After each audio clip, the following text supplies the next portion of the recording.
So to begin, before we close out, I'd like to cover a few points that our opponents made. Specifically that Adrian, when he spoke, saying that increasing minimum wage would lead to outsourcing. It would not help with welfare, and that would cause companies to want to lay off employees due to automation. Now, on the first thing that of outsourcing, and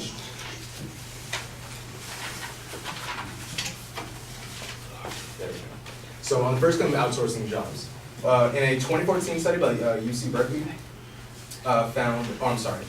in the American Substantial Business Council and Business for Fair Minimum Wage, it found that in 2014, 53% of small business owners in the United States believe that with a higher increase in minimum wage, businesses would benefit from lower employee turnover and increased productivity and customer satisfaction, saying that homegrown states of small employees would actually see 53%, that's more than half, believe that it'd be a benefit to increase minimum wage for its workers. Now, additionally, on the point of welfare, the C. David Cooper, who wrote in Raising Minimum Federal Wage to $10.10, would say, in the Economy Policy Institute, determined that by increasing the minimum wage to $10.10 an hour, that more than 1.7 million Americans would no longer be dependent on government assistance programs. And they report increase that would shave about $7.6 billion of the annual government spending of income supported programs. Now, essentially what we're saying here is that how could it affect welfare negatively when the increase in minimum wage, the evidence just provided, showing that $7.6 billion shaved off from people not having to rely so much on government welfare spending. Now, additionally, increasing the minimum wage would also help reduce inequality.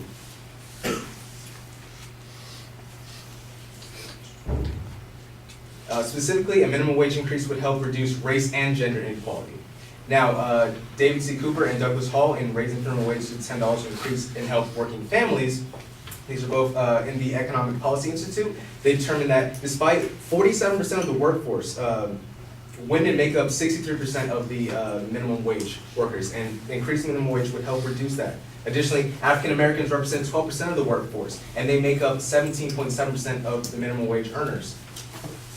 And then lastly, 16% of the labor force is made up of Hispanics, who represent 21.5% of the entire workforce on minimum wage. Now, if we increase the minimum wage, we're helping these large numbers of women and minorities, and I don't know how that could possibly not benefit the economy, not benefit workers, if we're increasing all of these people's minimum wage.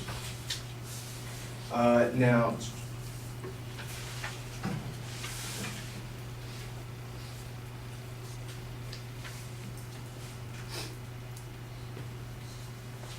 additionally, increasing minimum wage will help reduce income inequality across the board.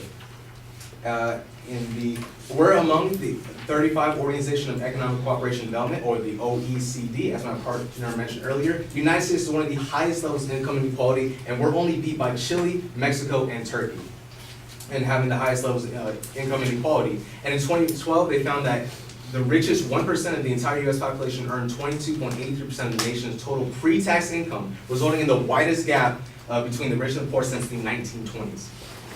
And a 2014 study found that from Jan Sahidi, who is an economist for Money.cnn, a 2015 study found that decrease in inflation-adjusted value of minimum wage since the 1980s has been attributed to America's high levels of inequality. And by raising the minimum wage, we're helping reduce that gap. So essentially what I'm saying is that we believe that increasing the minimum wage would not only benefit the economy, or not only because it hasn't kept up with inflation, but also benefit everyday workers, as I've shown you before, with helping women and minorities. That's why we believe that we should raise the minimum wage from increase to $10.10. Thank you very much.